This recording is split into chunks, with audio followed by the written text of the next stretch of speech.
నమస్కారం NSTV news కి స్వాగతం. నా పేరు సంధ్య. ముందుగా వార్తల్లోని ముఖ్యాంశాలు. హైదర్గూడలో పర్యాటక భవన్లో రాష్ట్ర పర్యాటక అభివృద్ధి సంస్థ చైర్మన్ గా పటేల్ రమేష్ రెడ్డి స్వీకరించారు. ముఖ్యమంత్రి రేవంత్ రెడ్డి విశ్వాసం పెట్టి ఈ బాధ్యతను అప్పజెప్పారని, దీనిని సమర్థవంతంగా పనిచేస్తానని రమేష్ రెడ్డి తెలిపారు. తెలంగాణలో ఉన్న పర్యాటక ప్రాంతాలను మరింత అభివృద్ధి చేసి ఆదాయ వనరులు పెంచే విధంగా కృషి చేస్తానని పేర్కొన్నారు. పర్యాటక సంస్థలో 10 ఏళ్లుగా జరిగిన అవినీతి అక్రమాలపై సంబంధిత మంత్రి జూపల్లి కృష్ణారావుతో చర్చించి సమగ్ర విచారణ జరిపించి బాధ్యులపై కఠిన చర్యలు తీసుకుంటామని స్పష్టం చేశారు.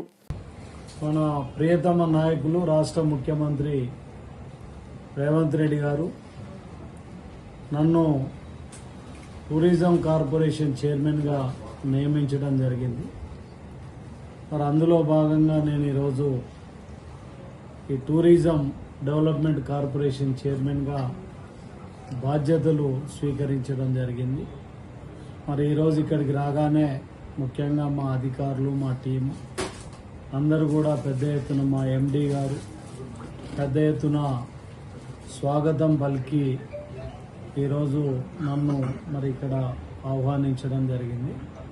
ముఖ్యంగా ముఖ్యమంత్రి గారు ఎంతో బాధ్యతగా ఒక ముందు చూపుతోటి ఈ టూరిజాన్ని నాకు అప్పచెప్పడం జరిగింది. గతంలో కూడా 2-3 సార్లు ఆయన మాట్లాడే సందర్భంలో మేము టూరిజం మీద కాన్సన్ట్రేట్ చేస్తాం, ఈ రాష్ట్రంలో టూరిజానికి మంచి అవకాశాలు ఉన్నాయి, టూరిజం ద్వారా రాష్ట్ర అభివృద్ధికి కూడా బాటలు వేయబడతాయి, ముఖ్యంగా ఎంప్లాయ్మెంట్ కూడా క్రియేట్ అవుతుందని చెప్పి టూరిజానికి పెద్ద ఎత్తున ఆయన మరి ఆలోచన విధానాన్ని ముందుకు పెట్టడం జరిగింది.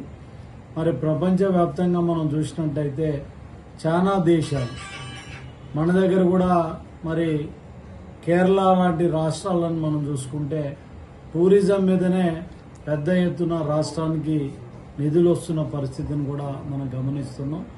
ముఖ్యంగా గత 10 సంవత్సరాలలో బీఆర్ఎస్ ప్రభుత్వంలో ఈ టూరిజం డిపార్ట్మెంట్ కూడా విధ్వంసానికి గురి కావటం జరిగింది. ముఖ్యంగా టూరిజానికి సంబంధించిన ఆస్తులు కూడా కబ్జాలకు గురి కావటం, ఆనాడున్న అధికారులు కానీ మంత్రులు కానీ పెద్ద ఎత్తున నిధులను కూడా స్వాహా చేసి ఈ టూరిజం డిపార్ట్మెంట్నే ఒక నిర్వీర్యం చేసే పరిస్థితి కూడా మనం అందరం చూసినాం. కానీ ఈరోజు మా ప్రభుత్వంలో, కాంగ్రెస్ ప్రభుత్వంలో, రేవంత్ రెడ్డి గారి ప్రభుత్వంలో దీనిని పూర్తి స్థాయిలో ప్రక్షాళన చేయాలని చెప్పి మేము ఆలోచన కూడా చేస్తున్నాం. గతంలో మీరు చూసినట్టయితే ప్రభుత్వం మారే ప్రక్రియ ప్రారంభం కాగానే దీనికి సంబంధించిన చాలా ఫైళ్లను కూడా అంటుపెట్టడం జరిగింది. అంటే అందులో చాలా అవినీతి జరిగింది కాబట్టి ఇవన్నీ బయటకు వస్తాయని కూడా మరి చేయటం జరిగింది. ఏదైతే ముఖ్యమంత్రి గారు మా మీద విశ్వాసం పెట్టుకొని ఇది ఇచ్చిందో దాన్ని పూర్తి స్థాయిలో నెరవేరుస్తాం. ఎక్కడ ఈ ముఖ్యంగా టూరిజానికి సంబంధించిన భూములు కబ్జాకు గురైనాయో అవి ఖచ్చితంగా వాటిని బయటికి తీస్తాం, ప్రభుత్వానికి హ్యాండ్ ఓవర్ చేస్తాం. టూరిజం ద్వారా ప్రభుత్వానికి పెద్ద ఎత్తున ఆదాయ వనరులుగా మార్చే ప్రక్రియను కూడా మేము ప్రారంభిస్తాం. మరి ఈసారి బడ్జెట్లో కూడా దాదాపుగా 1600 కోట్ల దాకా మా నాయకుడు రేవంత్ రెడ్డి గారు టూరిజానికి పెట్టడం జరిగింది.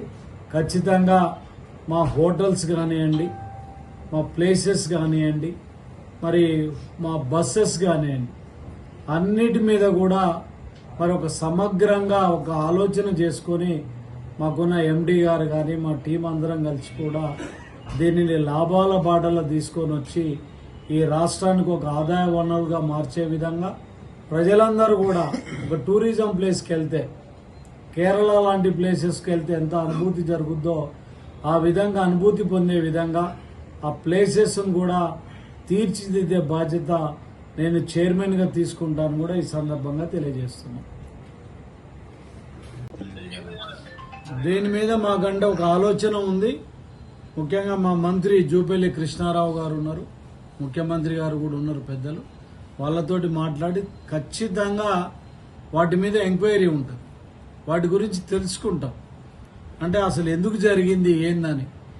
ఏదైతే 10 సంవత్సరాలలో జరిగిన అవినీతి మీద ఖచ్చితంగా మేము సమగ్ర విచారణ చేస్తున్నాం. ఎవరైతే దానికి సంబంధించి ఈ బాధ్యులు ఉంటారో వాళ్ళ మీద యాక్షన్ తీసుకుంటాం.